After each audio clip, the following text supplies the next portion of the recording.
Elecciones en Europa. Tras el golpe en Rumanía, todo es posible. Bueno, tenemos un comentario interesante de Rafael Nozal. Pero vamos a ver. Es muy largo. Pues no va a entrar todo.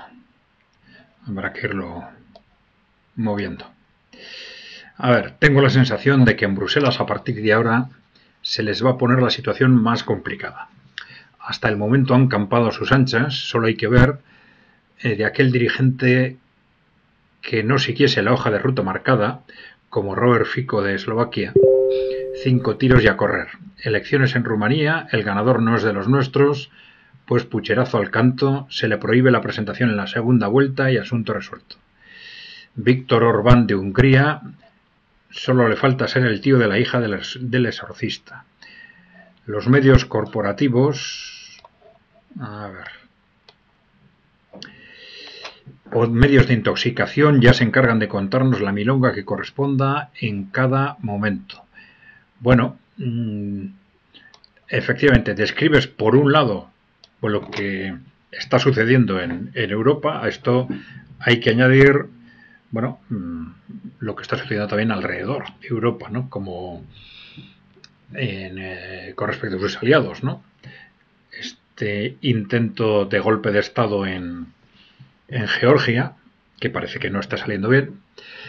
Este intento de golpe de Estado también en Corea del Sur. Vamos a ver qué es lo que sucede finalmente, ¿no? Bien, efectivamente, estábamos, ya sabéis cuál es el diagnóstico, ante una élite, fundamentalmente una élite corporativa occidental, europea, si queréis, en situación de pánico, esa élite corporativa europea que es la que realmente manda en Europa y en Estados Unidos, y ante esa situación de pánico pues están haciendo cosas que no son habituales, rompiendo la baraja cuando es necesario, y el caso más llamativo es, como tú dices, el de Rumanía, donde gana las elecciones un candidato, las elecciones presidenciales, un candidato que no nos gusta, y anulamos las elecciones y fuera, ¿no? Bueno, esto es algo que en otras circunstancias hubiera sido muy difícil, pero ahora hay una sensación de pérdida de control, de que hay que recurrir a lo que sea para mantener las cosas atadas, etcétera, ¿no? Bien, pero esto nos hace prever, en principio, que todo es posible a partir de ahora con tal de mantener el control, ¿no? Y sobre todo en los grandes países europeos, porque claro, el que Europa se les escape de la mano puede depender pues de que se escape Francia o de que se escape Alemania, ¿no? Y sobre todo en esos países eso no se va a tolerar. Y este escapar el control pues puede ser a través de uno de estos grupos conservadores, ¿no?, que se salen del posmocapitalismo. Y esto es un poco complicado y vamos a ver cómo se clarifica en el futuro. Pues son grupos a la vez conservadores y se les califica de prorrusos, ¿no? Y esto sucede con AfD en Alemania, no de forma tan clara, con Le Pen en Francia. Es decir, estos grupos que están creciendo y con posibilidades cada vez mayores de llegar al poder son a la vez conservadores y a la vez prorrusos. Pero claro, se supone que siendo conservadores tienen muy buenas relaciones con el trumpismo y que el trumpismo les va a apoyar. Entonces, como tú dices, va a ser quizás a partir de ahora, tienes la sensación, sí, cuando el poder está de alguna forma o compartido o acosado, pero muy de cerca, pues a veces es más difícil, digamos, hacer trampas, ¿no? Hacer barbaridades como la de Rumanía, ¿no? Porque hasta ahora han tenido la sensación de que la Unión Europea por lo menos la controlaban básicamente al completo y por lo tanto podían hacer este tipo de cosas y que las estaban haciendo más cuanto más en situación de pánico se sentían, ¿no?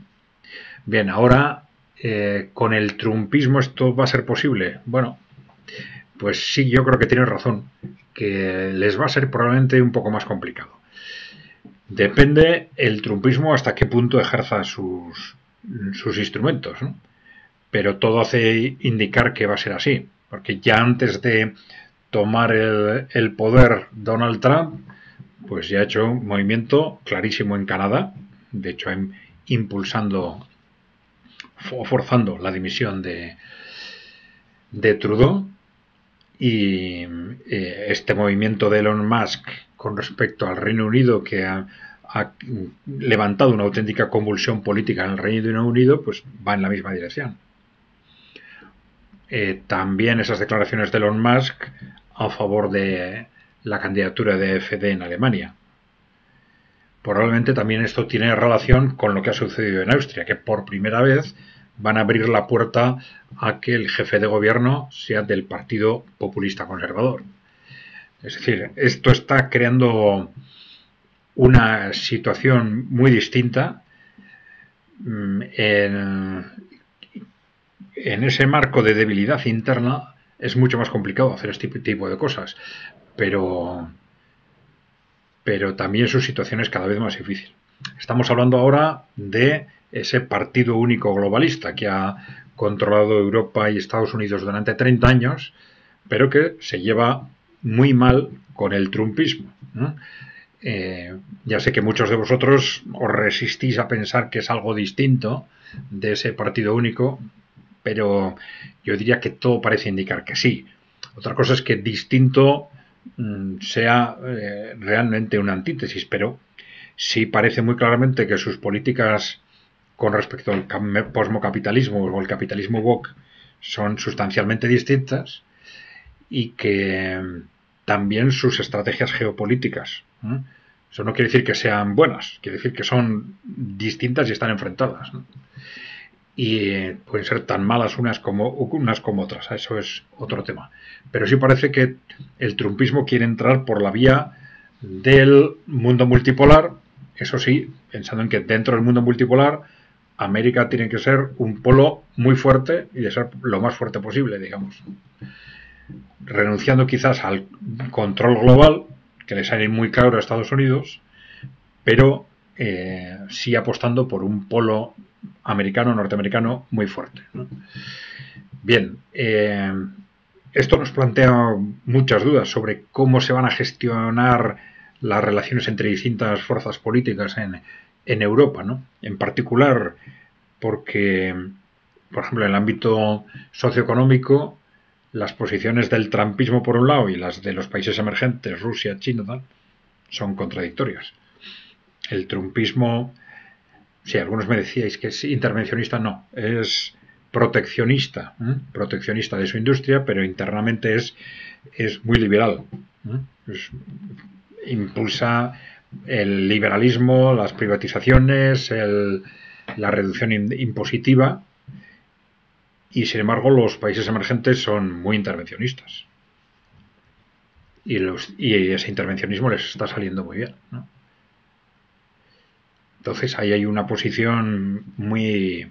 Y los intereses que defienden probablemente son también distintos. Es decir, en Estados Unidos suelen tender a ser liberales de una u otra forma porque al final casi todos los grupos están controlados por un sector oligárquico u otro, ¿no?